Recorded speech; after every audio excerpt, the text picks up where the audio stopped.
The Toronto Raptors have one final preseason game left before they get to the regular season opener on December 23rd. And tomorrow night's game against the Miami Heat will be in their home away from home, Amalie Arena in Tampa, also home of the Stanley Cup champion Tampa Bay Lightning. This is Raptors Today. Paul Jones, Sherman Hamilton. And Sherm, I guess we're getting used to this new normal. That'll be the home arena for the Raptors. Hopefully they're adjusting to their new surroundings. Getting used to everything that's there. I mean, we know what it's like to be in your own gym, your own lighting, your own locker room. Everything's different. And I think it's going to take a while to adjust, but this is a championship type team. And I don't think it's going to take them very long. Well, I think this team and the whole NBA, the league itself, had a chance to really have to adjust to things based on how last season went in terms of the bubble. So the Raptors are going to have to make another adjustment. The only team in the NBA that is playing outside of their home market. So they're going to have to really try to figure out a way to get familiar with the surroundings. You see the floor being put in. You see the Toonie where Masai Ujiri put it under the floor. So there's a lot of things that the Raptors don't have working to their advantage, but there are some things that are. We know they've been a good road team. They're going to semi-formally be on the road for the first half of the season and try to make it feel like home. So I just think they'll be able to adjust. They're a mature group. They're an experienced group. And they understand what they're doing there and why they're there. So the quicker they get that out of the picture is the quicker they can get to playing the basketball that they feel they can play. Well, Nick Nurse is a guy, Sherm, we know that he's always talked about getting the team to the floor. And he's dealt with different situations in the G League, then the D League, over in London, England, wherever he's been coaching, where guys are in and out. And you just kind of make do, you patch it together. He always talks about finding chemistry during the game. That's something that I'm sure they will be working on over the course of the year. Let's listen to Nick Nurse as he spoke with the media earlier. Yeah, he's doing fine. Michael, again, he's in tremendous shape. Imagine the game shape will still be part of it coming forward, but he's looking good. Moving around out there good, shooting the ball well, certainly doing his leadership, impacting the game, the way he plays and all those kind of things. Looks good. You're riding that line of getting in shape and not overdoing it right early on. And then as the games start clicking off, I think there'll certainly be a little bit of playing time management as well. Going forward, and then get them to a point, get them to some regular-ish minutes, and then depending on how the schedule lays out, per week or whatever, then I think make adjustments according to that as we go. And this might be a bit premature, but how far along are you in figuring out which one of your starters you want to run back with that second unit? Still experimenting. I think, Mike, with that, I tend to lean probably towards something similar in the past early on until something else presents itself, which, would probably mean, at this point, Mike, Kyle, out early and back, and then probably OG out early with a shift, and he comes back, maybe a shift to the 4. Mm-hmm. That's probably what I would lean towards initially. Yeah. It's hard from what I've seen so far to keep Bembry off the floor. Yeah. Right. I think, again, it's a utility guy, kind of a little bit bigger guard that could probably shift up positions. I mean, he might be guarding a bigger guy at one end and still bringing the ball up the floor at the other. Right. He's kind of a combo type player like that. So, and again, I think he's shown that he's a good basketball player, two-way player. But in saying that, he seems like he might be a guy that fits really good with the starting group as an early sub to play with them. Is kind of what they need. A cutter, defender, pretty high IQ guy that maybe fit in really good with those guys. But we'll see. It's a lot of jostling around and a lot of experimenting probably to come. It's good. It looks good, man. The court's great. Still wandering around a little bit. These arenas don't have GPS down here to find my way around, but Everything is good. We have good coaches' offices and working space, and locker room looked good, all that stuff. But they did a nice job. The court looks great. We know who we are anyway when we're on the court, and we'll see. We'll have to get used to it a little bit. We haven't been in arenas much, right, for a lot of months, so I thought it was a good idea to get over here, and we'll have, another shoot around possibly tomorrow. At least guys can get over here and shoot for sure a little bit. All right, Sherm, you heard Nick talking about Kyle Lowry, that it would be how great it would be to have him back in there. And it's interesting when he was asked about who plays with the second unit, if Kyle comes out early, and Nick did say that Malachi would go in for Fred in the early preseason games, then you would have to guess that, well, maybe Malachi will be going in for Kyle early, and Kyle might come back and get a few minutes with that second unit. I mean, they're not going to wear him out in the preseason, but it'll be interesting to see how Nick works that rotation. Yeah, absolutely. And you think about what Kyle is going to bring to the situation. He's going to bring the leadership. He's going to bring that hard-playing, hard-nosed style of basketball. He also brings a lot of experience to that situation. So I think the Raptors and Nick Nurse understand this is not where you need Kyle playing his best basketball. You kind of get him out there, get him a sweat if he's going to play, get him a bit of a rhythm, see where he's at if he plays. And if he's not going to play, then we're going to see more of Malachi playing a lot of point guard and getting a lot of minutes and a lot of experience, which is not a bad thing either. I just think that when Kyle comes back, Malachi's role changes, the minutes are distributed differently, and everybody starts to fall into place. And Kyle allows players to do that with the way that he plays. All right, Kyle, chance to chat with the media today. We've got a brief cut, a little chatter from Kyle talking with the media. We're definitely different. We're completely different. Aaron is really good. He's solid, big. Chris Boucher has have to step up. It's going to be a lot more small ball, I believe. We kind of did that in a bubble. But we're a different team. I think we have an opportunity to surprise some people, but at the end of the day, you still got to go out there and lace them up and put the ball, in the hole and play defense. But, like I said, this is a long season. So a little bit of a short and long season, but it's not about one or two games. It's about, the pacing yourself for the long haul. What your early impressions of Malachi? I know you saw something in Fred pretty early when he joined the team back a few years ago. Have you seen any similar qualities or different qualities that have stood out to you about Malachi, and how much are you looking forward to mentoring him? I got a chance to work out with him before the draft, and I liked him. He's a good kid. When it comes to similarities with Fred, he has the talent, right? He has the talent that Fred has. You got to get his vocal leadership up a little bit, but that's any young player that they don't know. Freddie came in and kind of had that, that already presence of being a vocal guy. Malachi's just still figuring it out, right? He's late to the party, but he has an opportunity to be good. He's going to play some minutes for us. He's going to be counted on to be the backup point guard, and when myself or Freddie isn't on the floor. So he has a chance to grow really quick and really early. So, he's going to be all right. Well, Sherm, Nick Nurse talked about it. Let's take a look at the distribution of minutes when you look at it. Malachi Flynn right up near the top. And we know that's going to change because it is preseason, because Kyle Lowry's not on that board at all. But when you look down, there are 7 guys getting at least 12 minutes.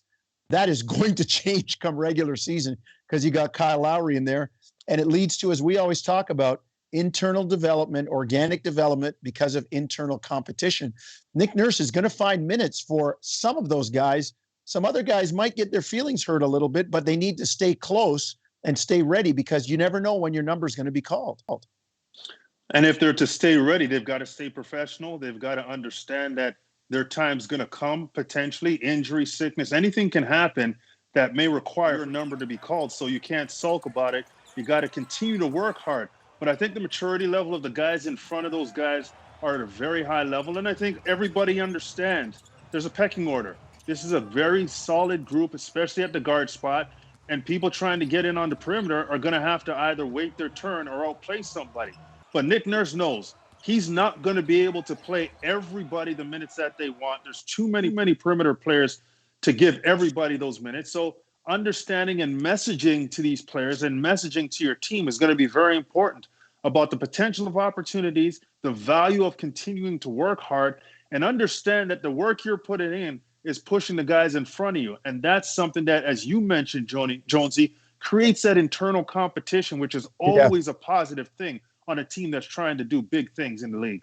Sure. We know that Nick loves to experiment and moves the chess pieces around. And, you know, we can envision a lineup out there with Kyle, Fred, Norm, OG, and Pascal, where you've got your two bigs that are so versatile, they're interchangeable. You can see OG at the 4 or even the 5 in a lineup like that. I wouldn't put it past Nick Nurse to throw that lineup out there. And it just speaks to the versatility of a guy like OG Anunoby. Oh, no question about it. OG, I think, will play the 5 at some points during the season because of his strength and his ability to move his feet, but still be very, very physical around the basket. So, and OG, I think he's been due for this opportunity to really spread his wings. Hopefully he stays healthy and gets a full season in, because I think OG's about to take that next step. He definitely has the opportunity. And we're talking about a guy who the Raptors really, really like, and there's conversations about extending OG and all these things based on Giannis being signed. So I just think that OG has continually worked and put himself in position to be a successful player for the Raptors. He's going to get that opportunity this season. So we're going to see how OG reacts to this opportunity. But every indication shows that he's going to take advantage of it. He's going to do the right things, and he's going to be successful. Angular, athletic, versatile, also fits the description for DeAndre Bembry, a guy who, again, I can see Nick Nurse looking at his skill set and putting him out there, particularly with guys that are close to his size, can switch everything. He's athletic, Sherm. He can run the floor. And if he starts making jump shots, he's going to win a lot more time in Nick Nurse's rotation. Well, defense is always a way to work your way into the heart of a coach. And DeAndre Bembry can do that. And don't look at the offensive numbers. You look at what he does defensively right now. You look at his movement off the basketball. And Nick has used this term when referring to DeAndre Bembry a few times now. He likes his IQ on the floor. He likes the way he thinks the game, the way he moves without the basketball, the fluidity that he has, and his decision-making. So couple that with his defensive ability and his switch ability as well, being able to guard multiple positions. If he does start to make shots when they're presented, all of a sudden now you got a guy who Nick Nurse can roll out with different lineups. And Nick even talked about a little bit, maybe running in with the starters. You know, a guy who can come into the game when a starter comes out because he doesn't need plays called. He's going to be a movement guy. He's going to rebound and defend. So he's not going to detract from the offensive opportunities from the other 4 guys on the floor. Gotta love those defensive guys that aren't thirsty when they get out there with the starters. All right, let's go to Raptors Today Extra. Savanna Hamilton, along with Dan Reynolds from Raptors HQ, and our man, the coach, formerly at Brock, Raptors 905, and now leading the Guelph Nighthawks of the CEBL, Charles Kissi. Thanks, Jonesy. Today, we got more new faces and a few bosses in the house. First of all, we got Dan Reynolds, Raptors HQ editor-in-chief. He's a boss. Yo, Dan, how's it going? It's going all right. Thanks for having me on the show. Thanks for being here. And to my left, I have head coach and GM, Guelph Nighthawk CEBL, Charles Kissi, and also a kind of a lifelong rivalry between the two of us. Oh, I didn't think you're going to bring that up, but hey. I had to. Good thing for the internet. There's records about the wins and losses. We do have some records. We do. Okay, I'm going to bring them up. I'm going to bring it up soon. So the Raptors Pokemon meme has been circling around the internet this entire week. I've seen it multiple versions of it. Check it out. It has Malachi, it has Fred VanVleet and Kyle Lowry, all with the evolution. I just want to start with you, Dan, being on the internet a lot. How accurate is it? Well, I got to say it is very accurate. And the minute the Raptors selected Malachi Flynn, it was very clear what they were trying to do, the thinking there in terms of him learning from Fred, learning from Kyle. And really, Kyle really is the ultimate. We all know that in terms of being the best point guard this franchise has had, and really just being the best. There's nothing else to say about it. So yeah, he definitely is the Charizard in my books. Absolutely. Listen, common denominator, toughness, fight, heart. All three of these guys have that, and they bring it every night. That fire on the Pokemon tails, like that's what these guys are about. I think it was a great pick. And like we obviously like love Malachi and how he's playing in the preseason right now. So I'm excited to see how he's going to contribute to that and turn it up for regular season, because it is a bit of a different game between those two preseason, regular season times. So Open Gym they wrapped up, I should say, last night, the final documentary series that they were doing. They showed footage of Masai Ujiri's body cam to the players for the first time, and we got to see their reaction. A bit of a heavy topic here. I'm going to start with you, Charles. How did you react to it when you first saw the body cam footage yourself? Yeah, I gotta say, I was, first a little angry. It's sort of the first emotion that I felt, disappointed, and on the other end, not quite surprised. Like, it doesn't surprise me when we know who Masai is, but I guess not everybody does. And regardless of who Masai is, the fact that happens in general, I think the point is we shouldn't be surprised that because it's Masai that it happened. And so, yeah, I would say definitely angry and disappointed. I have to second that as well. Very angering and very disappointing. Just that the footage was sort of hidden away for so long, even though we knew it was going to confirm what Masai had been saying and what we sort of know is the truth about how the police use their power and how it is often targeted against people. Even someone as powerful as Masai is not sort of exempt from sort of being targeted like that. And it was very upsetting to see the footage ultimately, because, yeah, as Charles said, it wasn't surprising, unfortunately. Yeah, it's crazy because it really puts into context that it doesn't matter what, who you are, what, level of society maybe you're seen as, but if you are of a certain skin tone, being Black or in the Black community, you're treated the same. You're treated no different than if he was walking down the street, And the sad part is that something that Norm mentioned in the documentary is that, luckily Masai's in a position where he could fight. He had these lawsuits against, like the footage that came out against the people who put that forward. And for a lot of the people in the Black community, they don't have that resources to do so. So what happens then, right? So a lot of injustices. I know when I first saw it, I was very upset, angry, emotional. It's to the point where I almost didn't know how to react at first. I was like, okay, how do I process this?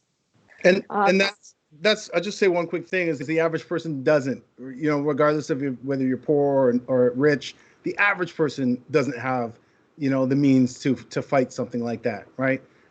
So anyway, I'll leave it there. No, for real. No, I appreciate that. We're going to switch gears a little bit, and we're going to talk about the Vegas insider who dropped some predictions, some standings that they think they have the Raptors as 7th best chance to win a title this season. Now we're going to throw that out the window because, we got the pros here in the building today. Regardless of these final standings, what's your outlook on the season? Dan, I'll go to you first. Well, I would say that I have to sort of agree that they're not maybe the title favorites. Obviously, it's hard to bet against LeBron James and Kawhi Leonard and some of the sort of superstar teams in the league.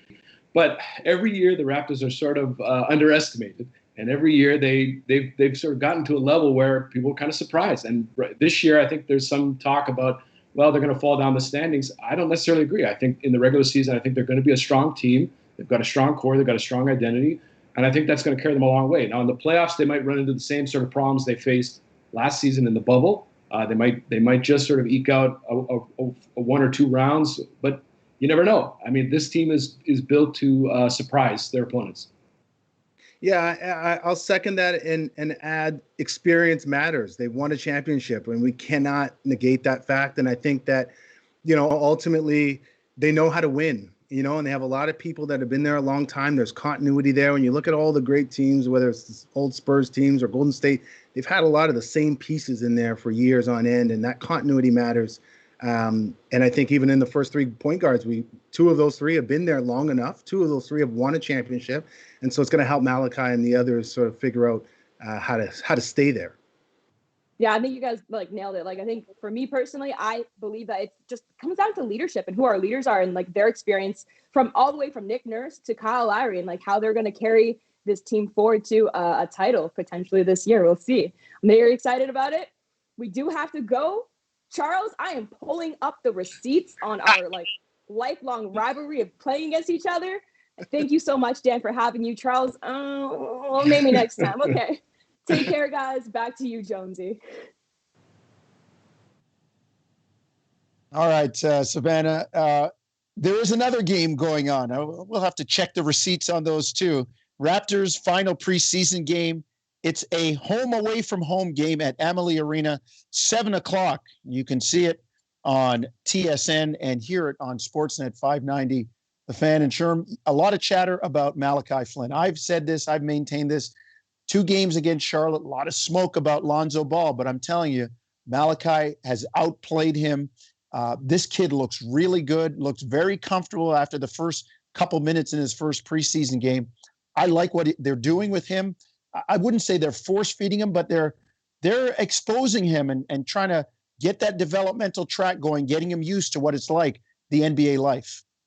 Well, they're giving him what they feel he can develop from, and they're not overwhelming him, and he just continues to eat up everything they give him, and he gets more positive plays, he gets better, he makes good decisions. So this is a young man who has a good feel. I mean, when I see him on the floor, he exudes confidence, he exudes a kid that understands who he is, how he's supposed to play, and how he can get his game off within the system so far. He's going to make his mistakes. He's a young player, but he brings it on both sides of the basketball, and that's something that you got to love. He's going to bring it defensively. He's going to create turnovers, and he's going to make good decisions offensively. I just like a lot of what he's shown so far, and all the chatter from him throughout the organization has been nothing but positive accolades about his maturity and his understanding of the game and his toughness, his intellect, and his ability to kind of grow in that mold of Fred and Kyle with that toughness and leadership. Those qualities are hard to find, the consistency, and especially in players who are coming that late in the first round. Well, and that's just it, Sherms, young guys. And tomorrow night, maybe he'll get a chance to match up with a couple of young guys that really made their mark, particularly Tyler Hero in the bubble. When you think about Tyler Hero, Duncan Robinson, we haven't mentioned Kendrick Nunn, but he's another guy that Miami found. These are guys that I'm sure Malachi Flynn, a year removed, is saying, hey, these guys are only a year ahead of me, and look at what they were able to accomplish in their first year. Hero, Robinson, I'm looking to do something like that, and when I get the chance, make the same kind of mark. Right, and the similarities there is they had a Jimmy Butler who was leading the way. Toughness, rugged, played both sides of the basketball, was a true pro, and held players accountable. And those young fellas fell into line, and they did what they were supposed to do. They worked hard, they made plays. And when you have a guy like Jimmy Butler, it brings that kind of confidence to your game, that swagger, and these young guys played that way, and they went all the way to the final. So if you're looking at it from a Malachi Flynn standpoint, you're saying, well, there's championship pedigree on this team, there's leadership, there's toughness, all the elements you need to be successful. So like those guys did in Miami, he's just got to be a sponge and continue to grow, and he's going to be on the right path for a long time if he follows the examples that are set in front of him. Well, we would hope that he would do that, Sherm. He's got some great examples. We might even see Kyle Lowry in the game tomorrow, but keep an eye on Malachi Flynn. Keep an eye on the Raptors in their final preseason game. For Sherm, Savanna, Dan, Charles, and our 2 guys behind the scenes, Patrick and Jake, thank you for watching us here on Raptors Today.